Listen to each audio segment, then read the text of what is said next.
Banlist.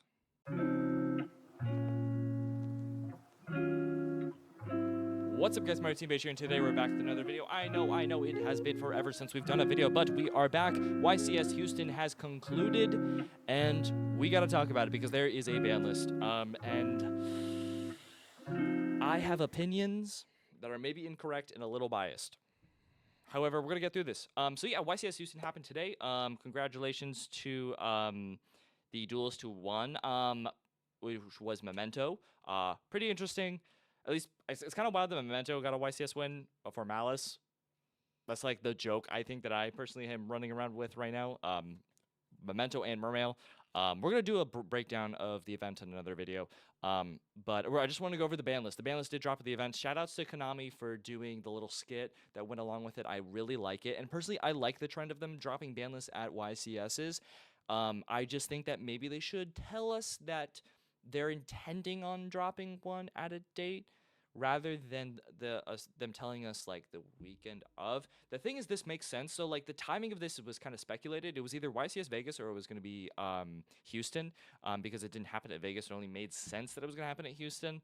And we also have Alliance Insight coming out, and to make way for Alliance Insight and to make things a little bit fair after the same meta we've kind of been having since crossover breakers in December, as of Anaheim, we need to kind of like pave the way a little to make it more fair in a sense. Because we have been kind of sitting with the same stuff for a while for Ryzul, Fiendsmith, and also Malice. So we're going to take a look at the Unlimited section first, just because this is probably the most, like, significant part. This is kind of just stuff that's a little obvious, I'd say.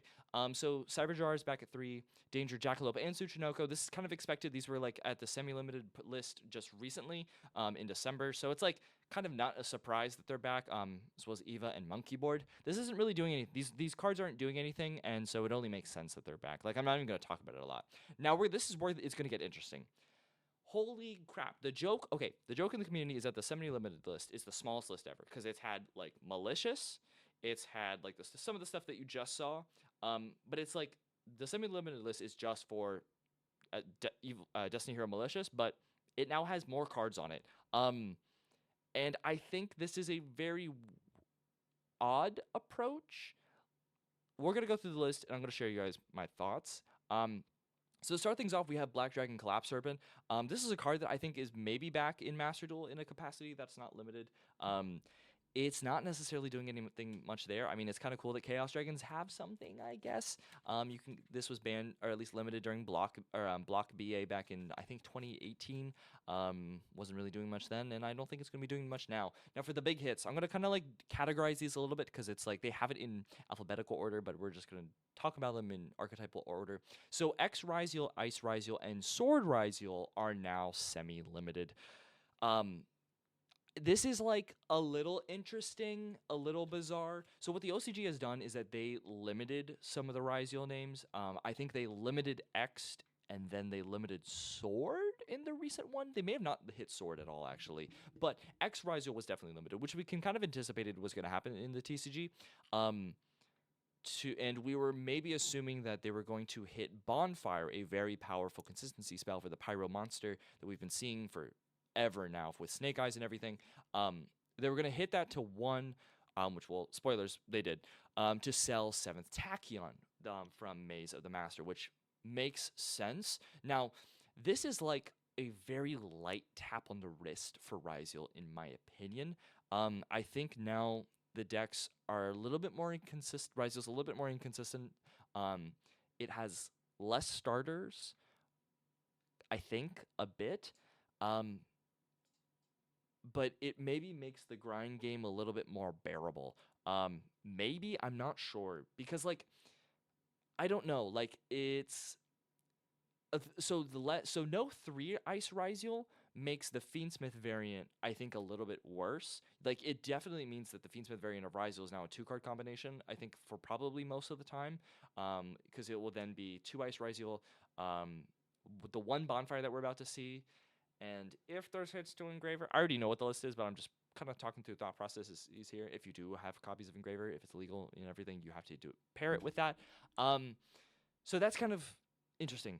What I think is going to happen, though, is I think Pure Ryzul is going to be like may be the way to play it, just because I don't know, like the Fiendsmith stuff is very strong, and I think people are going to try and make ways to go into like Fiendsmith combo and then duo drive with the Lacrima. Maybe, I'm not sure. It's just like I just don't know how worth it is to try and combine the two engines together.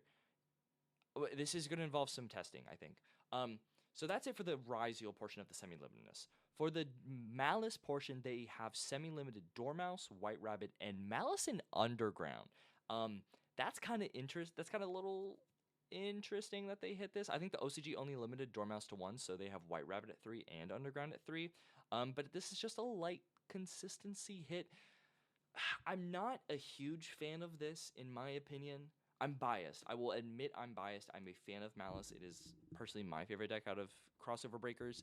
The only reason I'm not the biggest fan of it is because I think the deck is already a little bit inconsistent as is.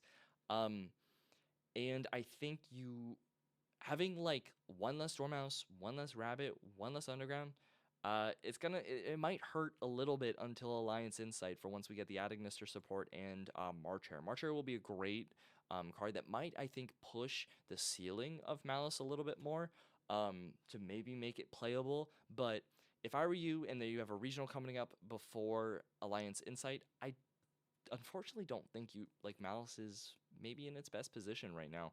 I think you might have to set it to the side for a bit and wait to see how the support does. I'm still gonna try and make a list for Malice because personally it's the deck I've been playing the most recently, and I actually won a couple of my local stuff recently and kind of have been doing well with it, which has been fun after I put it down for a little bit. But I'm going to give it another chance and see kind of where it's at. I'm also going to try and look at Ryziel for a bit because I was playing Mitsurugi Ryziel at YCS Orlando and also just a little bit before and after. So it'd be kind of cool to see also how that deck transforms post Banlist. May have to borrow some 7th Tachyons though, unfortunately. Up next we have Morphing Jar at 2. I think they're just afraid that because this is just a old card that discards your hand and then draws cards, it might be broken, but I don't think empty jar strategies will be broken ever. We see Cyber Jars here. I don't think Morphing Jar is fine. This is probably going to go 3 next list. Snake Eye, Ash, and Poplar have returned.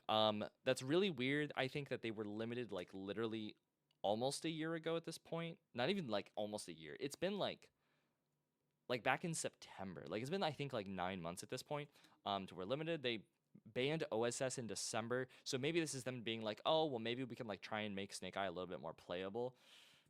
I don't know. It's whatever. I think Flamberge was the problem the entire time with Snake Eye, so the fact that it never got hit is kind of annoying. But yeah, so it's whatever. 2 Sword Ryziel, yeah, again it is what it is. I think it's just Malice and Ryziel have now taken a slight consistency hit to where both decks are probably more susceptible to hand traps now. I think if you're going to play Ryziel, you have to watch out more for Droll and Lockbird.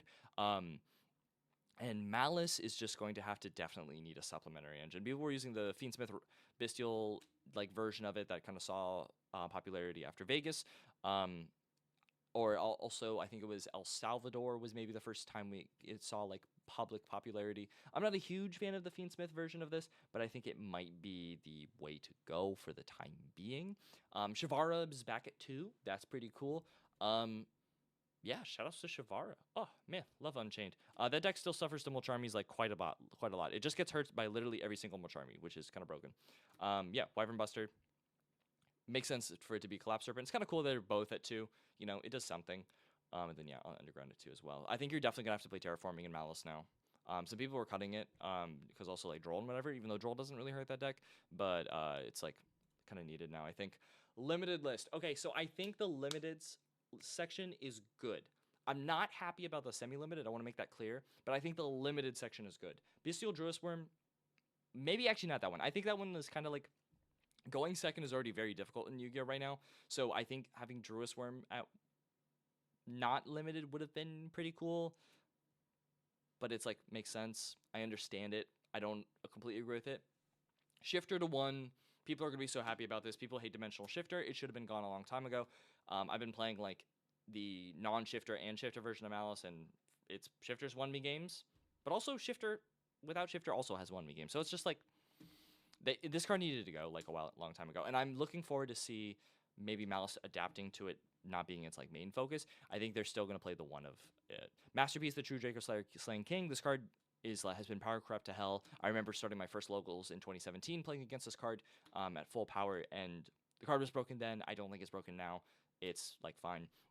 Circular to 1, I think, is interesting. I don't know if this is their attempt to kind of like fix the like Malice kind of oomph that it's taking this list. They're like, oh, we hit Malice, but here, take this Cybers card that's kind of broken. I don't think it's going to do a lot. I don't think it's going to do anything in relation to that, but it may, when we get the Ad Ignister stuff, it could be worth checking out. One Ryziel Detonator, that's kind of cool. It makes Metaltronus a lot better, and it makes Kashtira Unicorn a lot better, which is maybe also then the direction that Malice wants to go into is back into the cash cards. Because it also means if you SP the Detonator, they can't get it back anymore. I think maybe Plugin gives them access. I can't remember. I have to read Plugin again. But it is nice that there's one of that. Bonfire to 1, good. This is good. I just think it's a little unfortunate that then the alternative now for Ryziel is 7th Tachyon, given it is a secret in a side set that is not performing as best. This weekend at Houston, we saw the Tomb Keeper strategy be popular, so maybe it's like actually worth it now to get boxes. But it's a little rough if you're like trying to find 7 Tachyons. I'm not gonna try and search for them right now, but I think Bonfire to 1 is probably a good hit. It also makes sense that they're limiting this and why they then semi-limited the Snake Eye cards. Brilliant Fusion to 1. We have Duke of Demise now. This is probably just like a skill, like, kind of like test. So that way you can't like plop 3 of these in your deck. But I think it's fine. I think it's whatever. Cross out in Talents to 1. Very good. I like this a lot. I think those cards are a little bit unfair because they punish going second, which is, like I said, going second in Yu-Gi-Oh! Is very difficult, and it has been for a very long time. Like, unless it was Tenpai, there is literally no reason to go second. And so you need hand traps for like a lot of these very powerful decks like Ryziel, Malice, Snake Eye, just to be able to go second. Mermail, Mermail. That's the one thing. We'll get into the ban section and talk about those hits. But cross out and Talents to 1 is good. I got a little bit of beef about this because I'm trying to like remove bias about Malice because like we're just gonna go to it. So the ban section. Don't get me wrong. I think these are good bans. I think these are very good bans. Griffin, Floodgate, get it out of here. Link Decoder, that hurts the ceiling of Malice, which is good if they're trying to like make it weaker and more susceptible to hand traps. Because what you do normally is you like with any Malice name plus a Bestial, you then make Link Decoder with the name, go Bestial Banish and then Summon, and then you make Red Ransom Search Field Spell, and then Link Decoder Summon, and then you make SP Banish, and then that helps you play under Nibiru in a way. With Alliance Insight coming out, we're getting March Hare, which March Hare basically acts as a Bestial, which is basically makes Dormouse. Dormouse is now then the same combo as Name plus Bestial, which is really good. It is really good. March Hare, I think, is actually quite a busted card. So removing Link Decoder makes the deck, I think, more fair. It will make the deck more fair, which I'm glad about. Abyss Dweller has had to go a long time ago. Thank God it's gone. Bahamut Shark has been a little bit of a problem because it's just like, I feel bad for, look, Shark Defenders, I'm sorry, but this card had to go because you're just spamming Toad and it's a little annoying. But it's really what Mermail's doing, and I think Mermail being able to detach Dragoons and getting a search off Dragoons, get your Toad, pretty crazy, because what they do in Mermail is just like do the hand rips, and then they also summon negations to kind of back that up. I think, though, my only beef is that while you did remove Bahamut Shark, which provides Toad for that insulation, Mulan Glacia and Minstrel are still cards that exist, and I think that's very unfortunate that they're going to have to deal with that. People are telling me, Marty, it's not going to happen. Marty's not going to happen. There's no Lancia on here. There's no Lancia. Lancia's never getting hit. I know. I've accepted that. And I'm just going to get Lancia every time I play Malice. But this is where I'm going to complain for like 5 seconds. Crossout is limited, as it should be. However, there are like 9 Floodgate cards in the form of Lancia, Chaos Hunter, Meows, for a deck that's been hit now like on the ban list. So I'm like, I don't know. It seems weird in trying to like, because this was also what I was saying on here on Twitter. I was like saying like it's very weird to keep Lancia legal when they're trying to sell meows, Molcharmi meows. Um, because like I personally think there's no reason to play meows. Meows is not very great because it's just gonna give you 2 draws if you're playing against Malice. Um, and like Suda is not a great set. So unless they're deciding like we don't need to sell boxes of Suda anymore, and maybe that's why they're kind of like keeping Lancia around. I don't know. It's just a little weird. It's a little frustrating for like I literally me the Malice player. However, I will shut up and just play. I'll play Yu-Gi-Oh. I'm happy Shifter's limited. I think Shifter should be banned. I think Shifter should go, but I think this is overall a good list. Some things I think are missing. Quarter Century Stampede had a lot of cool cards like Electromite in it and Master Plan, Spiral Master Plan, and like a lot of cards that were on the FNL list for like the retro section, like Wind Up Carrier, and those could have came back. And I kind of wish they did on the limited section. Like I wish there was some unbans here. Like Circular is not the one I was thinking about, and Masterpiece was kind of expected, but like Circular is like whatever. They did Brilliant Fusion, which is in I think Stampede, but I think they maybe should have put more things on this list to incentivize sales aside from the retro players. So that's what it is. But anyways, that's the ban list. I think it's overall good. I don't think it will change the meta until Alliance Insight. This will likely be the ban list we have for Nationals this year. So be prepared for that. Test with Alliance Insight and all the cards that are coming out. I know that's what I will be doing.